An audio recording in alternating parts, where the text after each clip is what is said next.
Hey guys, Sableye here, and welcome back to the channel. Today we are here with a Dialga and Zacian team with a really cool supporting cast as well. So you got the Sableye, the Ditto, the Gothitelle, and of course the Porygon too. So just honestly, really cool team. Of course, out of Japan, everything you guys need to know about the creator will be in the description down below.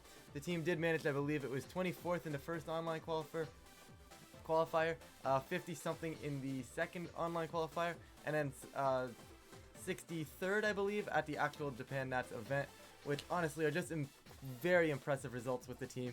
So definitely figured I'd feature it. Of course, the team is a little bit dated, but with that, guys, we are going to jump into battles, so I will see you there. And we do now have an opponent. We are going to get Samuel in around 5,000. Yo, Gengar, Necrozma, Duskmane, though. I don't know if we could have had a cooler team to feature.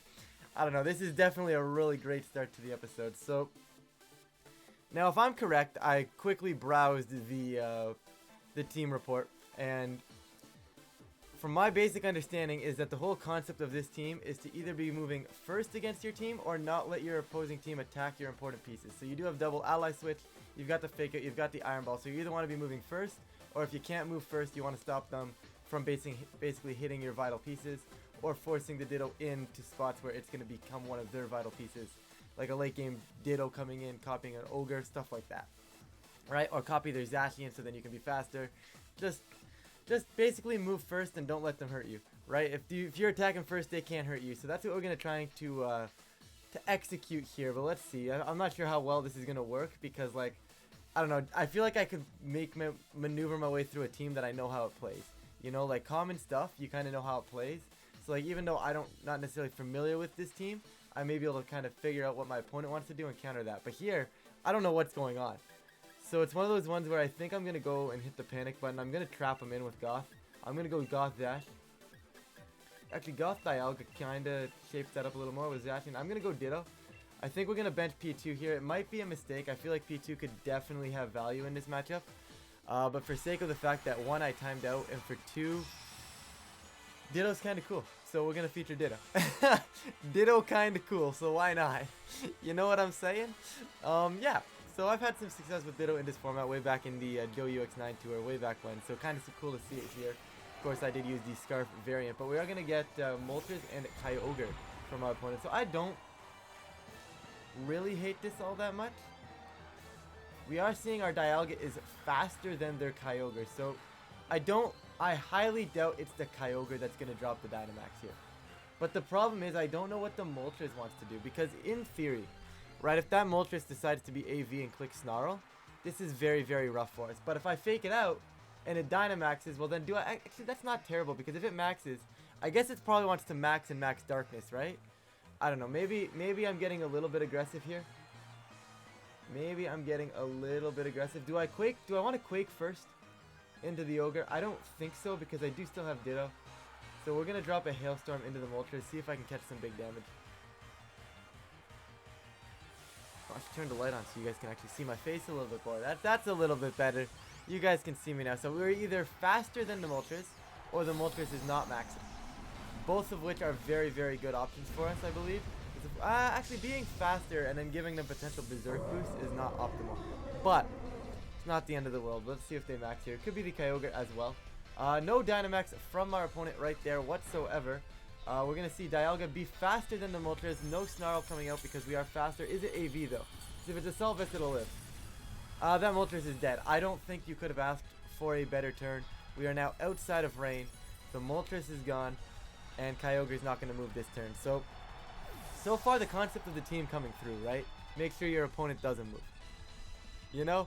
And opponent hasn't moved, we've gotten big damage and we've taken a piece, and we haven't had a chance at taking a piece. So, unfortunately, breaking our own sash with that Hailstorm, but I do believe it was worth it. I also have a Quake boost to allow Gothitelle, or I will potentially get a Quake boost if I need Gothitelle to lift something like a Water Spout or a potential Max Geyser, but we will see what they bring in. It's got to be, you got to think that Necrozma. That's going to be the Grim. Okay. So seeing the Grim to me means, I think the best thing I can do is I'm just going to spam a Hypnosis into the Ogre and drop a Steel Spike. Because if I just take a knockout, I'm going to take a knockout, you know? Like, why not bring them down to their last 2 Pokemon? And that just seems right every single day of the week. So I'm going to go for exactly that. right? The max steel, there's no way Grimmsnarl lives this except if they're like Babiri Berry or something completely random. And if they're Babiri Berry, I can't prep for that. So, gonna make the play that is in front of me right here. Just go simply for the Steel Spike. You don't bring in Grim. I don't know. I feel like Necrozma makes more sense as a bring here. But they're gonna go for the Thunder Wave. They are actually going to miss the Dialga. And I believe with that miss, that 100% steals the game because that made the Grimmsnarl come in and be completely useless. I respect the attempted Thunder Wave, but this is personally why I don't like bringing Grimmsnarl against Dialgas, because you really get one turn. And you get one turn to pick whatever you want to do. Light Screen doesn't save you. So yeah, you could Light Screen if you really wanted to, but obviously not going to work out for them there. And even on top of that, the Gothitelle is outpacing the Kyogre, which is presumably a Kyogre that wants to function in Trick Room. So here we are. They have not launched an attack into us yet, or successfully damaged us yet. The only way that I've done damage to myself here is with Life Orb and Hail, which I think is absolutely hilarious. We are going to see the Rillaboom as our opponent's last Pokemon. I think the best course of action is to drop a Helping Hand, and I feel like Hailstorm is still relatively solid. Like, I don't see a reason to have to change that. So Helping Hand, and I believe Hailstorm is the most effective move onto this Rillaboom. So let's see if we can just take it out fully. I'm surprised they didn't bring the Necrozma. But I guess, no, I still think you bring Necrozma to this, especially if you have like Max Quake. Right? Necrozma is your maxer here. I guess you were scared of like Sableye burning you and Quash stuff, but Helping Hand's coming out. I'm sure Grassy Glide comes out here as well. Nope, they're just gonna give me Rillaboom for free. Alright, so Rillaboom's gonna go down, and Rillaboom is gone. Alright, so are we actually gonna not take an attack? Because like that's hilarious if we're gonna not take an attack. The Kyogre is still fast asleep, so chances are we're gonna end up having to take an attack because of the fact that they're gonna wake up, right? I can't one-shot them this turn. I mean, maybe not. They can technically still get the 3-turn sleep, so I don't know. This kind of disgusting, you know. Don't let them switch. Just absolutely destroy them because we're faster. I'm assuming, by the way, guys, that Moltres was indeed going for a Snarl because it's the only thing that would make sense to me as to why lead the Moltres into this. Like, if you don't have Snarl, kind of doesn't work out. I'm gonna Helping Hand again because I believe Gus should be able to take anything. I'm just gonna Helping Hand, and I think I'm just gonna Earth Power, and I'll Roar of Time next turn. Could go for another Hypnosis, but it doesn't really matter. I could have gone for an Ally Switch as well. There's a few things I could have gone for, but Earth Power for a little bit of chip damage. Respectable damage, honestly, for what's maybe potentially an AV Kyogre. But Max Lightning is going to come on out. Gothitelle, going to live that. Going to try. They're just there. They're out here trying to stop me from clicking Hypnosis again, which is completely fair, right? I can't complain about them being scared of the Hypnosis, right? But at this point, I have a Ditto to copy their Ogre. I have a Zacian that just comes in and does massive damage. In fact, I'm just going to click Earth Power again. I'm going to click Earth Power Helping Hand again because all I have to do is put this Ogre in range of something that I have in the back. I'm not going to risk missing a Roar of Time because it just doesn't seem right to me. So like I said, we'll just play it a little bit slower, get the Helping Hand up, chip down into this Ogre, and then even if we don't kill here, which we shouldn't be killing, I'd be shocked if this decides to find a way to pick up a knockout. But yeah. Right, I could have killed it with a Roar of Time, but this just seemed like the most consistent way to win this game, right? They'll click O-Pulse, that's fine. Gothitelle's going to go down, and Dialga's going to survive, but Zacian can waltz on in. We could use the Ditto because it's funny, but the problem with it, actually, the thing is, whatever I bring in doesn't get the kill. I mean, if Ditto comes in, Dialga's the one that's going to get the KO. So it's not like I can bring in Ditto and say, Ditto, go get this KO. So we'll just bring in Zacian and clean this up. I could click the funny Wild Charge button, and why not? We're gonna they gave us the terrain. I mean, I know they're in red health, but it's just kind of funny if we click Wild Charge. So we're gonna click the funny button in Wild Charge, and we're just gonna Earth Power right now just because it doesn't matter, and that will all but be GG. Wild Charge coming on out because it's funny, and Kyogre is gonna go down. Okay, so 1-0 start with the team. You do love to see it. I can't complain about this. I honestly did not expect this to go that well, especially because, like I said in team preview, I had no clue what my opponent really was trying to go for there, you know? So I'm honestly pleasantly surprised. I am pleasantly surprised. Let's see what else we get now. No need to check their team. I mean, it would be cool, but we're busy.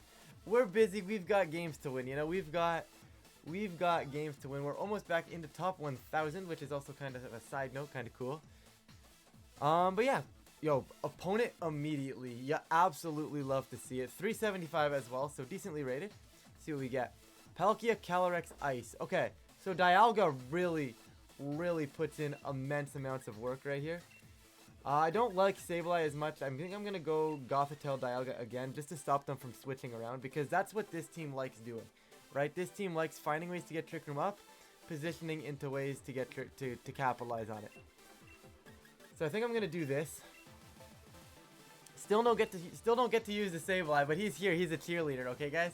He's a cheerleader on this team. I feel like Sableye is one of those Pokemon that's better into, like, hyper offense stuffs, right? Because, like, you're going to slow them down, right? Whereas here, I feel like the P2 mode is just a little bit more consistent. Maybe Sableye is a little bit better because of Iron Ball.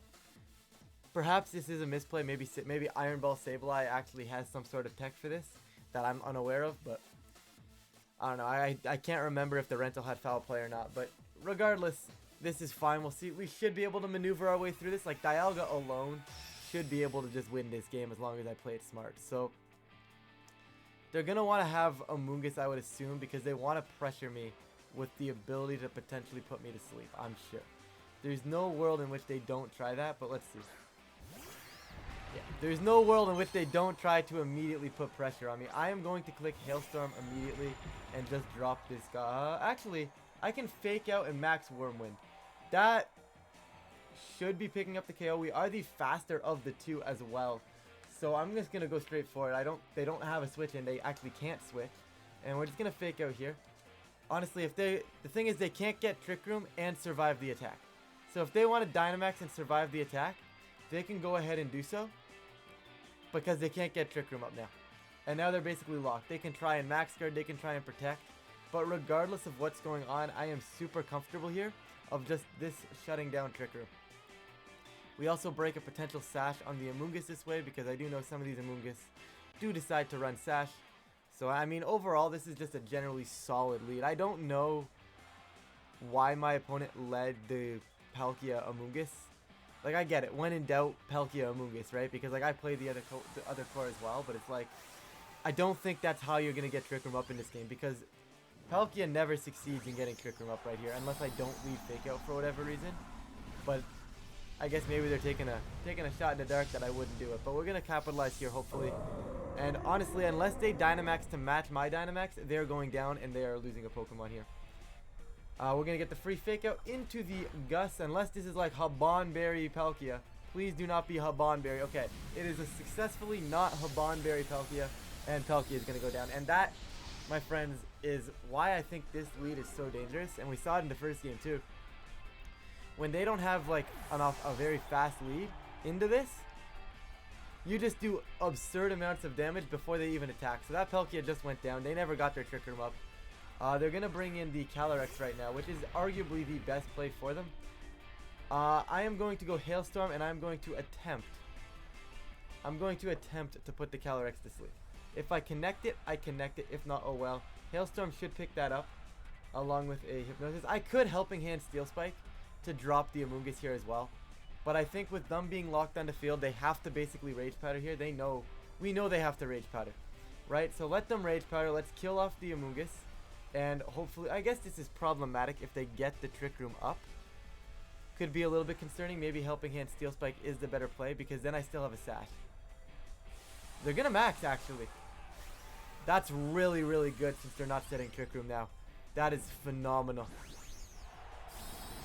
That is absolutely phenomenal. So now I might not be the only one setting Trick Room up here. They could actually protect the Amoonguss here and call me out and say that, hey, look, I get you're going to go after Amoonguss here, so I'm going to max and take advantage of that.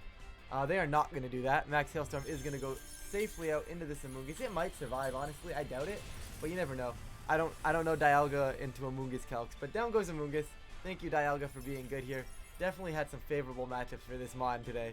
Cannot complain right there. Amoonguss is going to go down. If we connect this Hypnosis, it's GG. Gothitelle is an absolute gamer, guys. Okay, so basically this video turned into You know, it was gonna be trying to use Sableye and Ditto, but no. This video decided to turn into how good is Gothitelle Dialga, and clearly, as we've just seen so far, in certain matchups, it is absolutely broken. They're gonna bring the Grimmsnarl in as well, which is honestly amazing. We're gonna drop a Steel Spike in over here, and I am just gonna ally switch, just because I don't want any sort of Thunder Wave or any hindrance on my Dialga. Dialga, like I said before, is my win condition in this game, so let's just keep it alive for a little bit. And yes, I know the YouTube channel, the comments are gonna be like, oh, he's using ally switch. What's he going for? They are gonna get a sash out of this, which I think is kind of funny. But Gothitelle's gonna be the one with the lagging tail now. Thank you to the ally switch. It comes in handy, right? It's not like I had anything better to click, right? It's not like I had a better move to click. Grimmsnarl is going to live on Sash. It will be dying to the Hail, despite anything that this Calyrex wants to do, if it even gets the chance to attack here, because it could stay asleep. Okay, that's fair. They're going to wake up, they're going to drop the Hailstorm, and the Hailstorm into the Dialga Max. Hailstorm into the Max Steel Spike boosted Dialga. Not going to take all that much damage there whatsoever. And I am A-okay with this. Everything gets chipped. Down goes the Grimmsnarl, and now we're in a pretty solid spot. So I think I can successfully just launch a Steel Beam here. I'm going to launch a Steel Beam and a Hypnosis. Basically, I have a Zacian in the back, which has already won this game. There's no doubt in my mind. So all I have to do is basically hit one of these two moves and the game is over. And if I miss both, I mean, I still win because I have Porygon 2. Yeah, I still have the win. Like, I have Porygon 2 and Zacian in the back, unless they're Babiri Berry. Like, I'd have to miss both moves, have them be Babiri Berry, and then somehow still... Because the thing is, if I miss both moves, I don't think they take a knockout there. Maybe they take Dialga. So yes, let's just say they take Dialga. I then miss a Hypnosis. I don't think there's anything they can do. I don't realistically think there's anything they can go for that's actually going to help them there.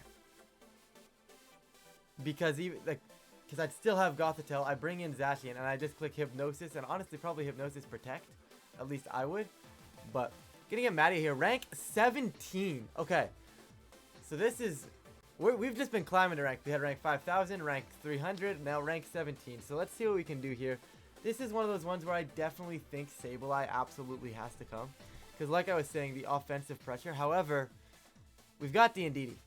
And that a little worrisome for me because you know they want to, right? You know they want to. I do definitely want Ditto here for sure. I think I want to go something like, I could get crazy and lead Ditto. Like, I don't ever advise leading Ditto. I don't think it's ever a good idea. But for something like this, that honestly is a super hyper offensive team, could actually work out for us here.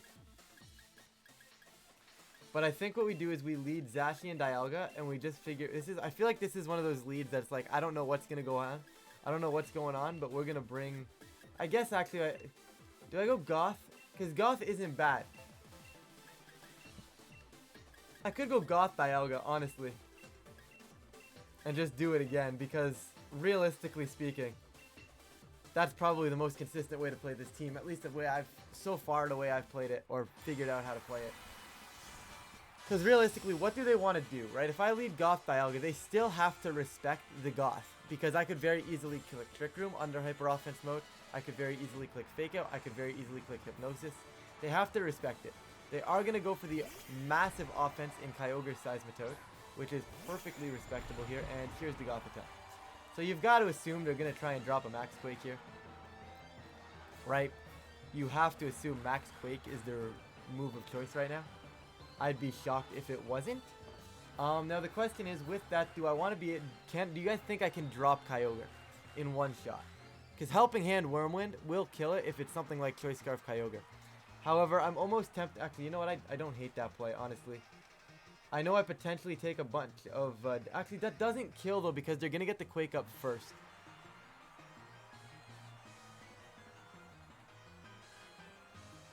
See, like, I want to get aggressive, but at the same time... Right? I think going for something like Hypnosis... no need to switch. I think I still max, and I think I just Wormwind into the Ogre. I think that's still the right play, because we hinder off the Seismitoad here. We're chipping down the Ogre, and if they kill Goth, which is kind of what I want them to do. I want them to kill Goth, because then I can get Ditto in for Seismitoad, and if I Ditto their Seismitoad, I have a lot of options because then I have Power Whip from their end that could potentially, excuse me, Power Whip from their end that could potentially just drop them straight up without needing the Dynamax here. Maybe I shouldn't have Wormwinded for that exact reason, because if I'm going to Ditto them, right, that actually is kind of counterintuitive. I kind of messed that one up. I should have probably Quaked into the Ogre. A little bit of a misplay on my end, I'm going to be honest, because like I said, if my concept is that I'm going to come in and I'm going to copy them and I'm going to Power Whip, dropping their attack stat, I don't want to copy that attack stat, right? That's not an attack stat that I'm really willing to copy. Anyways, they are going to drop the Quake. I don't think they're going to hit the Goth anyways here. Oh, they do hit the Goth. Okay, never mind. I was wrong. I call someone who actually knows how to play around the Goth. Alright. You love to see it. Because, like, the last few opponents, right, they've just let me stay here with Goth, you know? They let me on the field. They just said, go ahead, Gothitelle, do your thing. I should have clicked Quake, by the way, guys. Quake would have been the better play. However, with the Wormwind and the no choice scarf on the Kyogre, which is good to see. Honestly, it's very, very good to see. I believe I can go in Zacian first, but Gothitelle is still... Why do people let this happen? Guys, why do people let Gothitelle be faster than their Kyogres? I get it. You're a bulky Ogre. I get it. Right? But the way the format has shifted, you can't let that happen. So I think with that, I can Wild Charge the Kyogre for the kill. And just start getting some chip damage into this... I think I just start Wormwinding the Seismitoad. Because Wild Charge will drop the Kyogre. There's no doubt in my mind from that range. Start getting the chip damage on the Seismitoad. And we just go from there. That Kyogre's gone. And I think I Wormwind. No real reason not to. I guess I could, in theory, Hailstorm. But it's guaranteed to turn asleep right now anyways. You know it's more than likely to be physical. Seismitoad is fast asleep. Wild Charge is going to pick off the Kyogre. Kyogre should go down. Beautiful. Goodbye, Ogre. And we're going to get a free Wormwind into the Seismitoad. So the turns of Dynamax have been traded pretty closely. We did get a extra one of the restricted rather than they dump taking a support. But the Wormwind, big time chip damage into that Seismitoad as well, which is really, really nice. So what I might want to do is actually drop a Hailstorm just to get out of rain entirely. But we'll see what they want to bring in. Like if they have something like Rillaboom, which I don't remember even if they did have one. But they bring in their Zacian. So this gets a little dicey. Right? Because what I think they're going to want to do is they're going to want to Quake my dog. And then be able to survive. Right? But if I get that wrong and they double my Dialga, it gets a little shaky. Because what I want to do is I want to protect. I want to protect and either drop a Hailstorm to make sure my dog is just faster, right? Or I could protect and drop a Quake. I do think Quaking the Zacian is correct. Because if the Seismitoad doesn't wake up, we just take a KO. In fact, I think what I'm going to do is I'm just going to... I think Close Combat honestly kills the Toad from this range. Let's just double Zash. Just double the Zash and drop a Quake into the dog.